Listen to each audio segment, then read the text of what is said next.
friends at Stevivor.com. It's me, Mario. Hee you guys, number one.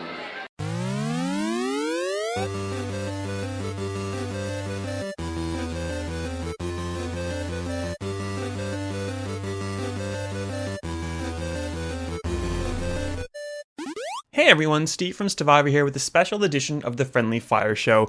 I had the utter honor to speak to Double Fine's Tim Schafer alongside senior systems designer Lauren Scott about all things Psychonauts 2, but not limited to anything else. We talked about Double Fine's 20 years as a developer. We talked about the original game, the Rhombus of Ruin VR game. We talked about Double Fine's culture, a whole bunch of stuff that I'm really quite excited to let you guys listen to and eavesdrop on in full. The entire half an hour conversation is here for you.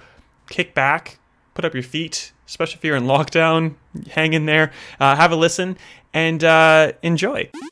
Got like my mic, I feel like a streamer. I'm not a streamer. You don't sound like you're in Australia or Australian. I am definitely in Australia. I'm a Canadian. I've been here for like 20 years. So I don't sound Canadian. Wow. To Canadians either. I inflect up at the end of a sentence like an Australian, so when I go back home everything sounds like a question. But when I'm interviewing people, that's okay, because like if it sounds like a question to you, it probably is. So yeah, we're good to go. First off, congratulations to 20 years of Double Fine. Either proper 20 years of Double Fine or working at a company that has 20 years of history behind it. How does it feel? Like, what is your biggest accomplishment? Like, how are you enjoying this moment?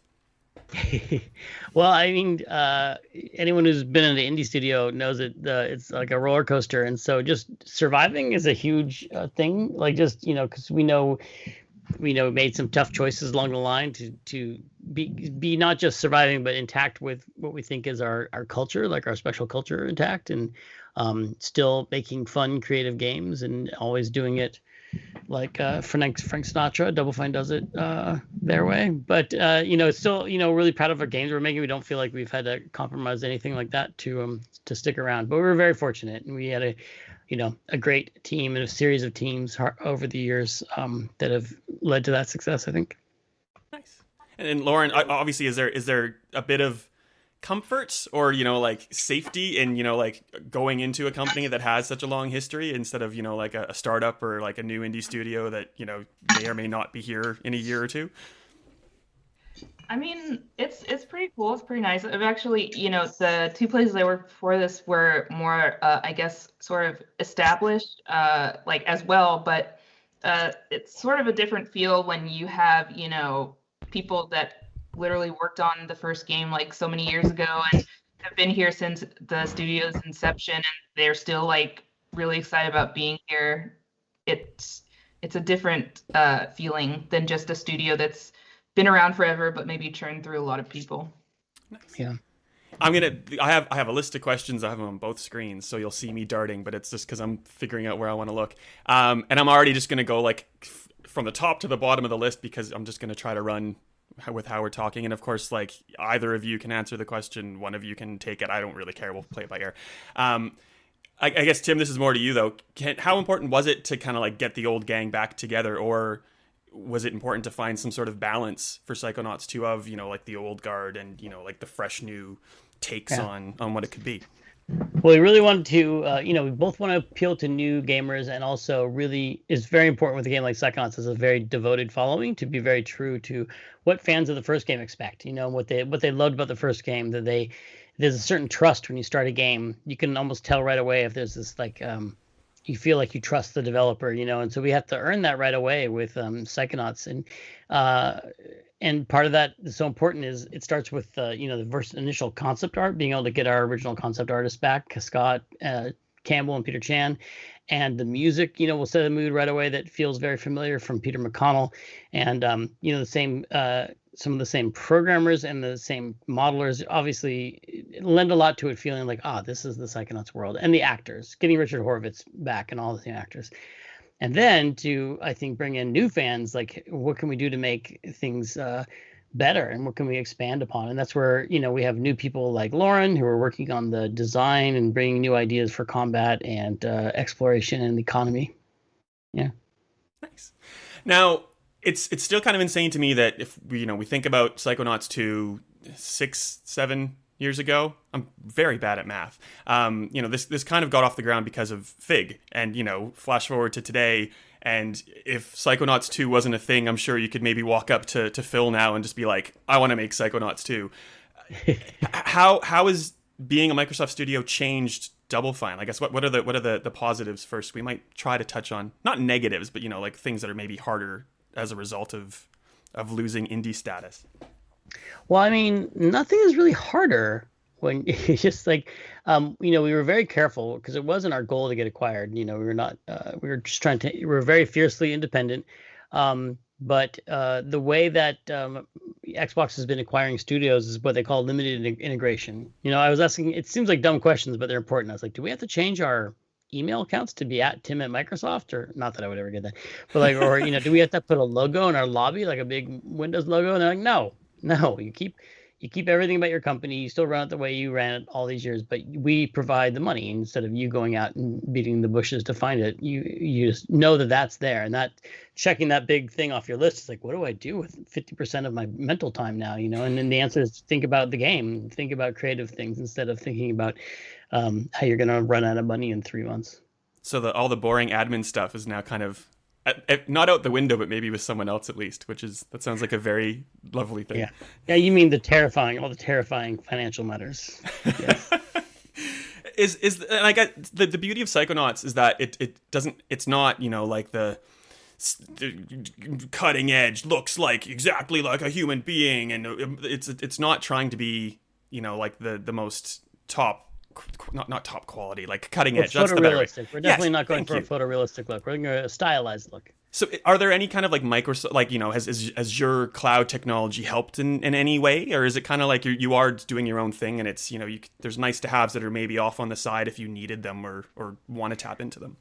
Well, they asked us what we would do if we weren't constrained by things like finances and stuff. And one of them was like, well, we just finish the game properly with the right amount of polish, and also take the time to add back in things that we had to cut, like our boss fights and things like that. So, and then also more than, our tech was pretty set, we're using Unreal. And so what we had access to was a sort of a knowledge base where we can have our programmers meet programmers from other studios and talk about how they're using the engine, and we can have all our disciplines meet and kind of be part of the combined knowledge of all these different studios. Even though we're independent, it's nice to get together with different disciplines and talk about someone who does your job at another company. And then we also have resources that we didn't have before, like getting Microsoft to all the rigorous and thorough playtesting they can do, not just for bugs, but for usability, diversity, inclusion, mental health, and all the different things accessibility, they can test and give us notes and help us make changes that make the game more accessible to more people. Now, completely hypothetical, now that you're in the Microsoft fold, and this isn't confirmation of anything coming out, but if we're making the next Halo game. Yes. Perfect. Sorry, I probably shouldn't confirm that now, but and the release date is the day after Psychonauts 2. It's going to be hard, but getting in before Infinite, I like it. Keeping that in our back pocket for a long time. Sorry, what was your question? If you can take an IP from Microsoft and make a game, or if you wanted to, would it be, like we want to try a Halo, we want to bring back Conquer, I want to put Microsoft Excel in the spotlight and give it the game it's always deserved. Clippy. I've always thought about having Clippy in the game. Well, I mean, I think what Microsoft and Xbox wanted when they were looking at us is like, well, this studio can create worlds and create characters and create IP. And so we're just going to keep doing that. And I think that's what they weren't looking for, a port house to, convert to do DLC for Halo. That's why I made that joke at the announcement where we announced that we were acquired. I made a joke about how we were going to work on Excel and stuff, but it's the opposite. They want us for what we were already doing. They knew what we were doing. They knew the games that we released, and they were like, yeah, come and do that for Xbox. And what I guess Matt Booty said just recently is, they're not expecting you to have to make Psychonauts 3 next if you don't want to. I guess there's probably the option if you wanted to do that, but it seems like you have a bit of freedom to to decide if you want to craft you gotta send me that link. I need to get that link so I can. It's legally binding. I didn't see that. It's in the Guardian from I think 2 days ago. If they want to make Psychonauts 3, and I'm paraphrasing, of course. If they want to make 3, they can, but we're not going to force them. It's true. They've lived up to what they promised, which is that we run our own ship and we. Because they vetted us before. They're like, we like the games you're making, and we'd like to, they'd be a great addition to Game Pass, and we see how we fit into Game Pass really well. So, we get to do, if anything, just more creative, more Double Fine games, because it's not, we don't have to think, well, could we get a publisher to sign this before our money runs out, which is what we usually would think about. Now, before we get into Psychonauts and VR and Game Pass, we'll get there, I promise. Lauren, I just noticed that you kind of started off, in part at least, as like a bit of a games journalist.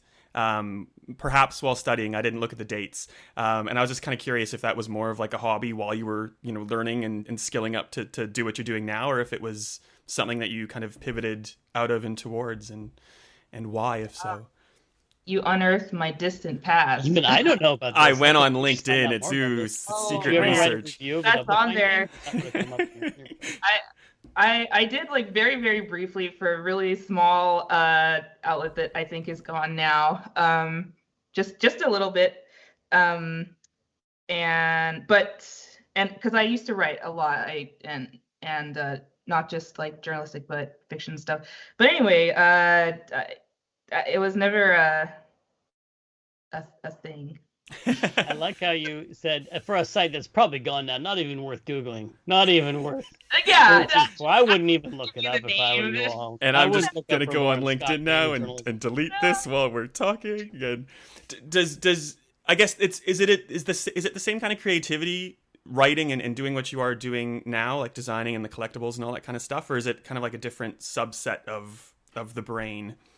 I mean, journalism, there's for sure places where you can be creative, but I'd say like games have their constraints, but I feel like the space is just a lot more unbounded, and there's a lot less explored space in games, I think, which is like the intriguing part for me. I really always wanted to do something where there were a lot of unknowns and a lot of like new ground to tread. So.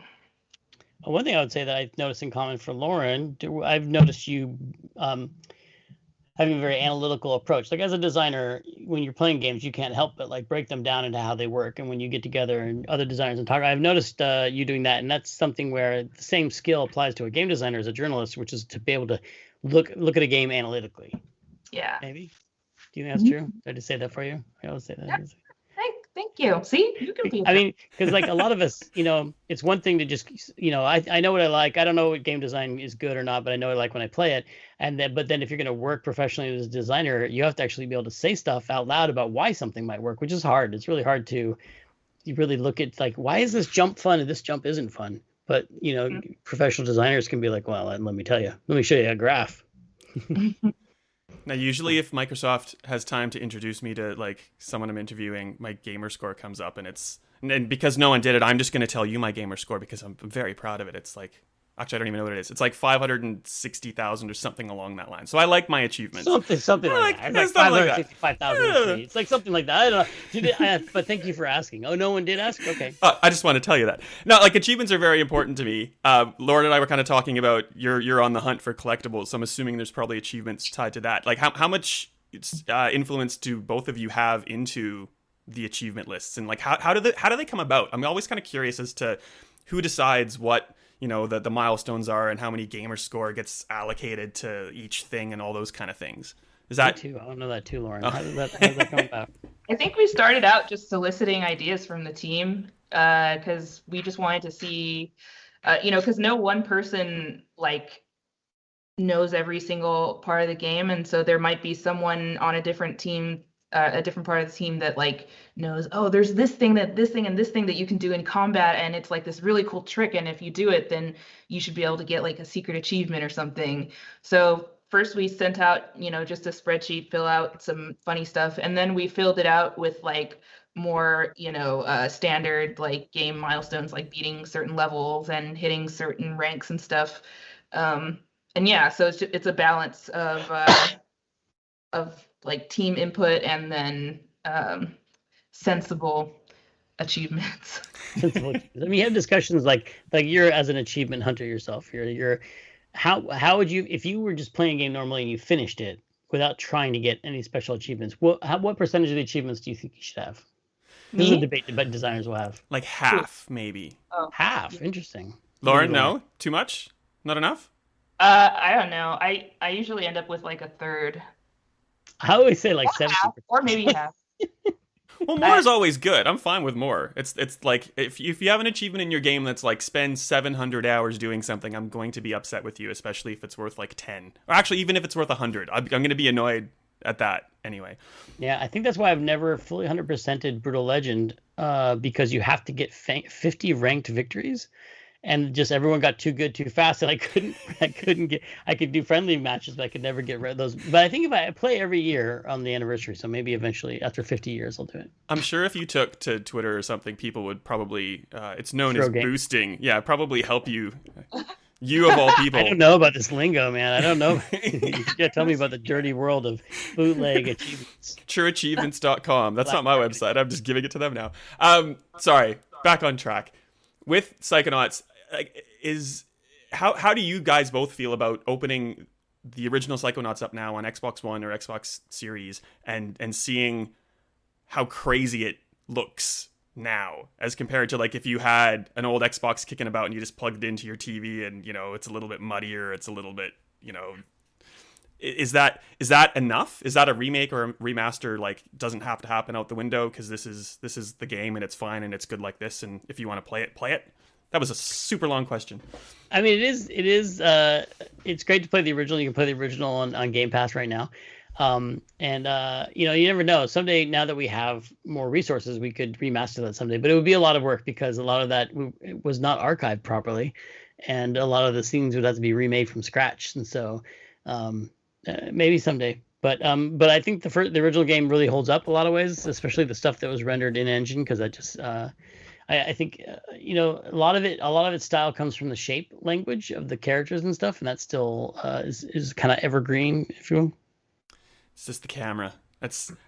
You have to kind of train yourself not to use modern day camera thumbs for older games. I went back to play Psychonauts just to kind of do a comparison after I played 2, and it was like, oh no, right yeah, we thumb definitely down. Our new camera programmer Aaron Jacobs has been masterfully writing really elegant camera, so you don't even notice the things that it's doing sometimes, but it moves through a portal and it just does these crazy things. So that's definitely one of the areas, along with combat, where like, what are the two things we want to make better about Psychonauts 2? Combat and camera. And obviously playing 2, there are references to the Rhombus of Ruin. I've never played it. It's a VR stint. It has, you can see how obviously the original is shaping Psychonauts 2. Is there anything from the VR title that is kind of continues on into learnings or things like that maybe I haven't noticed or wouldn't know to notice? There's a lot. I mean, we were already designing Psychonauts 2 while Rhombus was in production. So we're like, let's stick this thing in Rhombus, and we're going to call back. So there's a lot of callbacks to it. But if you didn't play Rhombus, you wouldn't know you're missing it. It's just there are a lot of like jokes about Harold the Rat or the crab sandwich that you think are funnier if you played Rhombus of Ruin. But you just think they're new characters. Like, oh, these new. But the origin story is in Rhombus. Now, in terms of, I know there's the big kind of opening that kind of tries to catch you up, and it's literally events that occurred, days or hours before Psychonauts 2. But how did Double Fine kind of approach trying to gather the story from those two games for someone who's just going to jump straight into 2 and kind of wants to be caught up but doesn't want to, play the older games, just wants to start off from here? Like, how do we make that animated little sequence, or choose what's in it? Was it like an all hands kind of like, what are the important plot points, or like, you said you had 2 in your brain, since the original Psychonauts? Was it kind of laid out like, this is what we're going to tell people? I wrote the script, and then the amazing Michael Furman did the art and animation. It's just incredible looking thing. But it was mostly I wrote it because I kind of knew where the bodies were buried, as far as like I knew the little things that I stuck in the first game, like the stumps around the campfire and all these things that paid off in the second game. And so I feel like I had to call up all the stuff that you might not understand if you hadn't played it, like the fact that Ford can teleport, like that people might not realize, and so I wanted to make sure that we at least touched on everything. It's kind of like when you watch the previously on the TV show and they show a scene, you're like, oh, I bet that character's coming back because they showed him in the previously. Yep. This has been in your head for a long time. Has anything changed because it's now 2021? Like, as an example, I kind of assume that like the concept of ram it down might not have been where it was back in the day as it is now. Like with reality shows and master chefs and whatever's in the world. Like have things evolved? Chef, I think we knew about Iron Chef. I think the funny story about Ram It Down is that whole level was taken from a game concept that Asif Siddiqui, one of our project leaders in Amnesia Fortnite, which is our game jam, a couple fortnights ago. Lauren was also one of those project leaders. He did this game. It was really cool, and it was sitting around there, and they were like, hey, that would make a great level for a game. Can we just take that? And Asif said, okay. Nice. But only if I have to do all the work and fix all the bugs. So we said, okay, Asif.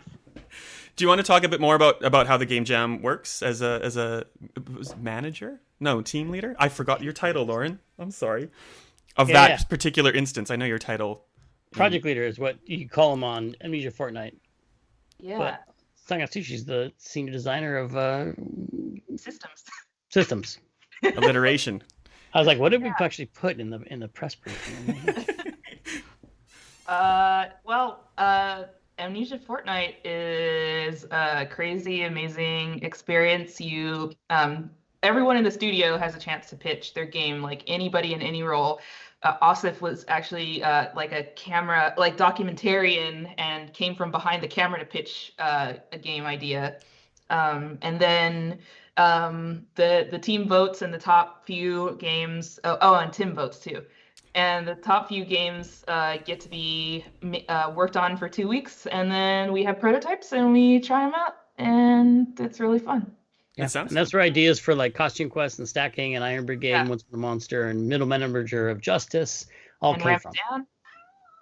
And Ram It Down. I heard a cat. I'm surprised my cats haven't. There's a couple of them. One's trying to push a lamp off my desk right now. There you go. My one cat, I had to move my PC tower because he figured out how to turn it off when he was really needing attention. Yeah, thanks. That's really helpful. You probably want the heat. I would think turn it on. It was a while trying to get them to stop from sitting on top of it. Can we speak about the theme? I know it's a giant theme of mental health, and obviously why it's important to you, why it's important to cover in both of you, obviously why it's important to cover in the game, and I guess if that's changed in the last year and a half because of the new mental health challenges that I think we're all facing as a result of the pandemic. Says the guy still in lockdown. Are talking about mental health a lot more now, and I think it's become a lot less stigmatized, and I think that's been a really positive change. And games is really easy shorthand to make a quote unquote crazy villain. Like it's just a fast way to make someone like it's okay to shoot this person because they're far gone. They're like this other thing. But I think hopefully people realize that that's really damaging. To think about people who are going through mental situations as some sort of other thing. They're really just like us. We all have brains. We all have periods where we go through something like that, or someone we love is doing that. And so I think the game itself has always tried to demonstrate the first time on accident, but this one more intentionally, that you meet someone and they're doing something negative, like trying to take over the world, like Coach Oleander. But then you go inside their head and you see the world through their eyes, and you realize they're suffering in their own way, and that you can, in this case of the game, you can actually help them with that. And so Raz really never leaves any brain worse off for him visiting. He always leaves them in a better place. And that's why someone who was one of our actors who was reading for a line said, the thing I like about this game is that every level is about healing. And it never occurred to me like that we were doing that. I was like, yeah, that's totally exactly right. But it was just like, just intuitively felt like if you're going to go inside someone's mind, you have to, you would just can't help but learn something and be a little more empathetic at the end. Here comes the other cat. Don't knock over my camera. Cats are not empathetic. No, cats. Now they're going to have a fight on my desk. Oh, there you go. It's just some background accompaniment. I like it. It's weird because that idea of empathy is there's kind of like the counterbalance. Oh, now I want my cats to be here. There's the kind of counterbalance of almost like I guess I'd call it, don't meet your heroes, because I think it was I think you said this, or maybe someone just summarized it, and I'm just going to steal the paraphrasing anyway. But, Raz has always wanted to go to the home base of the Psychonauts and always wanted to be a Psychonaut. And then he gets, to meet the crew, and he's kind of realizing that they need his help more than he needs theirs. Like, it's that kind of, this isn't what I was hoping for. Well, yeah.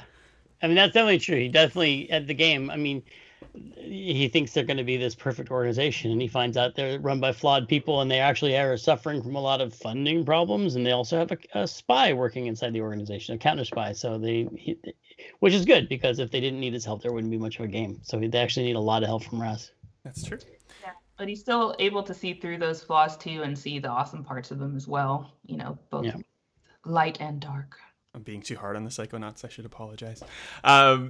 In the same way, and we saw this on Twitter not too long ago. Double Fine is doubling down on accessibility, and like not to the point of just saying, if you want to play this game your way, do it. But it's like you had a big swipe at the get good culture.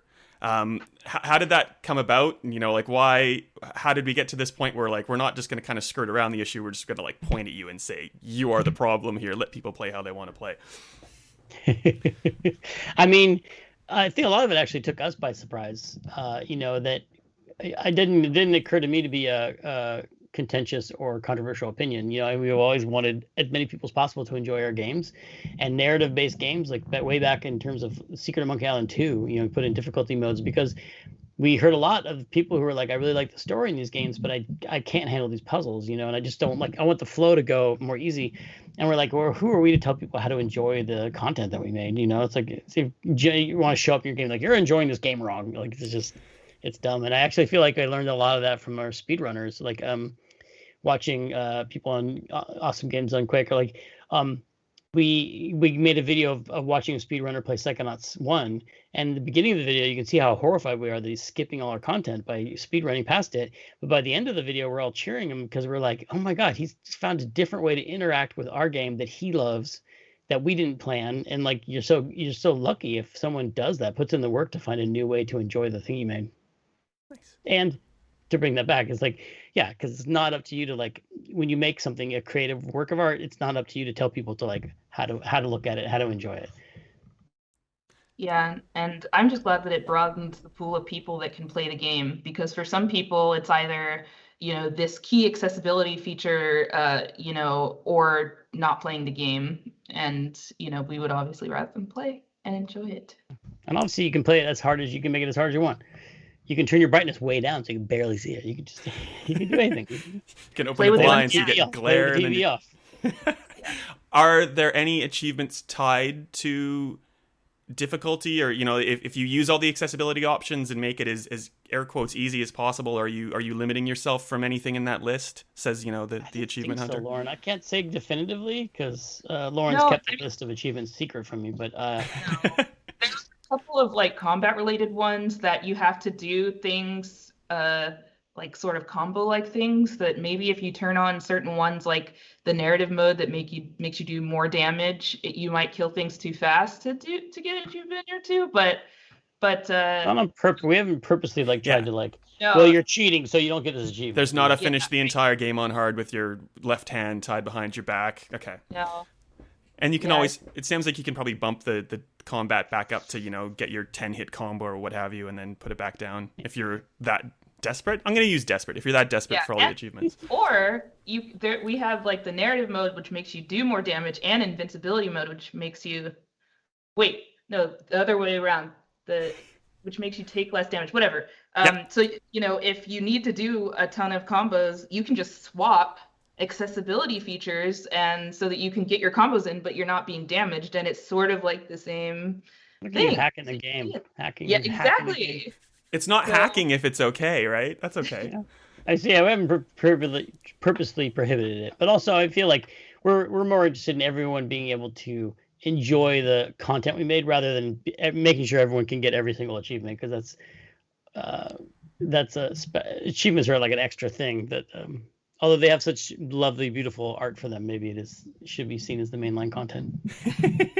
I realized the time. I just wanted to make sure there was nothing either of you wanted to say before I'm sure PR shuffles us off. I I feel like we covered everything. Yeah. Cool. There's a lot of new stuff in this game. A lot of new upgrades, a lot of new items, a lot of new enemies, new powers, new. But then lots of stuff coming back that you'll know and love if you played the first game. So Nice. Well said. Well said. That's true. And not long to go. Congratulations to you both for your upcoming release. I'm excited to play We got to through get it done so we can work on that Halo. Well, yeah. You don't have much time. You said a day after Psychonauts 2? we can do Yeah, it. I mean, late, like end of day, like later in the day. And no crunch, obviously. Yeah, of course, of Yeah, course. it's basically a reskin of Psychonauts 2. It's just we put a helmet on him, and Nice. Well, it's the Halo content that we need where we're waiting for 343 to hopefully release soon, but under no crunch as well. Anyway, thank you guys so much for your time. It was a delight talking to you both, and hopefully you get to enjoy the rest of your evening soon. all right, thank you. Nice talking to you. Bye, everybody.